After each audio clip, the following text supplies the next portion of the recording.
What's up everybody, and welcome to my series where we rate rappers and their skill levels based on 5 elements: bars, flow, substance, sauce, and hit-making ability.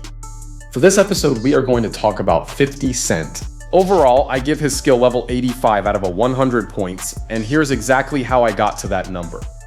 For bars, I give 50 Cent 80 points. 50 definitely has some hard-hitting legendary bars. However, 50 isn't really a lyricist who leans heavy on wordplay, metaphors, or double entendres. His bars are raw, direct, and unapologetic. For flow, I also give him 80 points. 50 Cent has, in general, a good flow that really complements the beat. Tracks like High All the Time are perfect examples. But his flow isn't necessarily exceptional, like a Young Thug who dances with his flow on the beat, or a T.I. who sometimes uses rapid-fire delivery to create his flow. When it comes to substance, I have to give him only 75 points. Most of 50's music revolves around street life, money, power, and women. Don't get me wrong, he does have some great songs with depth like When It Rains It Pours or Ghetto Quran, but overall, he doesn't have a huge catalog of deeply emotional or message-driven songs. However, I think that's who 50 is though. He doesn't come across like a person who talks much about his feelings in real life either.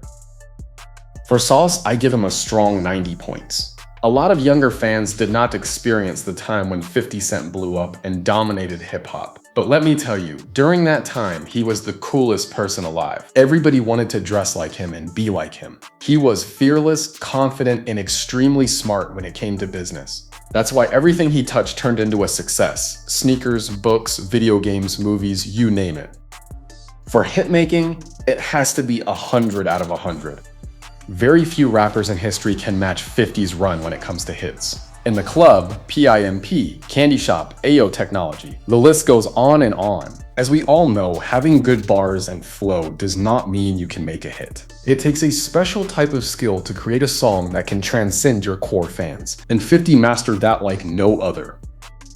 Every great character has a special move, and 50's move is trolling. He's been using it as a weapon since day one. It is his way of marketing himself and staying in the conversation.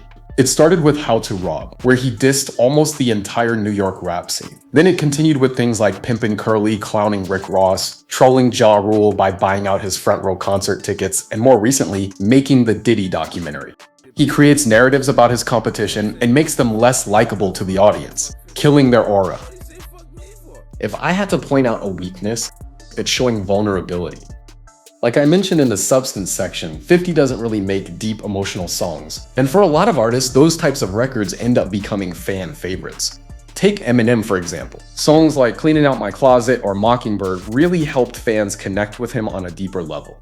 I think this is probably the biggest limitation of 50 Cent as a rapper.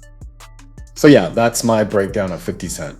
Overall, I'm walking in an 85 out of 100, which I think is fair. I don't think any rapper will get a perfect 100, but 50 is clearly up there with the best. If you disagree with my rating, let me know in the comments. Don't forget to like, subscribe, and I'll catch you on the next one. Peace.